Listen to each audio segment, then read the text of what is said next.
ভারতীয় ছাত্রদের তেহরান থেকে সরিয়ে নেওয়া হচ্ছে।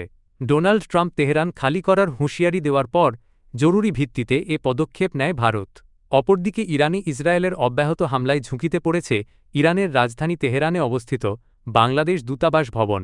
ইসরায়েলি হামলায় দূতাবাসের ১ কিলোমিটারের মধ্যে দুটি সংবেদনশীল স্থাপনা লক্ষ্য করার পর দূতাবাস কর্মীদের নিরাপদ স্থানে সরিয়ে নেওয়ার সিদ্ধান্ত নিয়েছে বাংলাদেশ সরকার।